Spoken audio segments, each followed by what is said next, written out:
Welcome to the World Trade Congress on Gender. This is the first international research conference of this scale on trade and gender.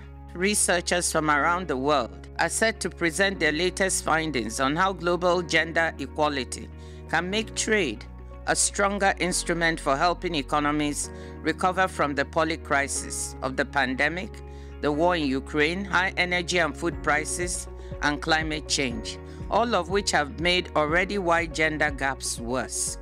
One of the things that we've seen over the last 2 years in terms of women, how they have been disproportionately affected by COVID, has kind of just put in very stark relief what lack of inclusion has done and how quickly gains can be undone in a simple 2-year period.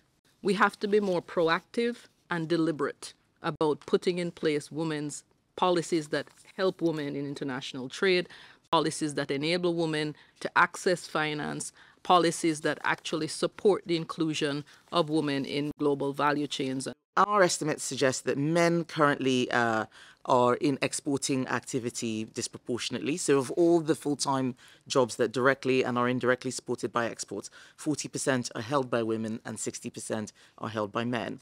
And we also have evidence that women-led businesses benefit more from the trade policy measures than men-led businesses because they are smaller and because they are younger. Since August 2020, when the economic restrictions were eliminated and our economy started boosting, we saw a lot of new entrepreneurships and new entrepreneurs popping up in order to be able to go through the pandemic. And again, women were largely leading these new businesses that came up during pandemic.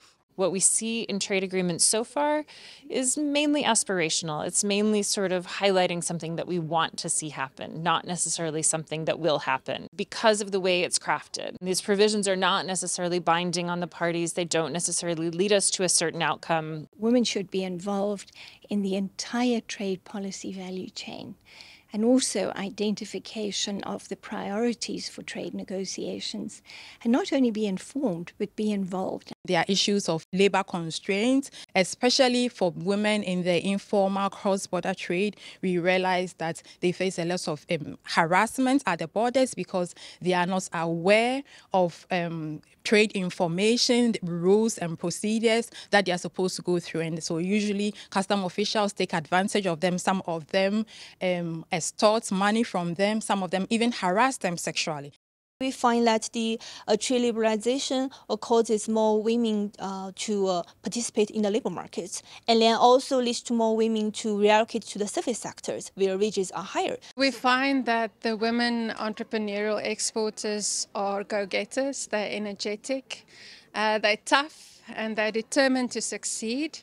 And they have done so, by creating their own networks, their own support systems. And we think that with more government and private sector support, they will be able to do so much more. All of this shows how much progress we've made in how we approach the issue of trade and gender. But it also demonstrates the many gaps that still exist, both in terms of research on this subject and the need for women's economic empowerment more generally. We, therefore, still have a lot of work to do.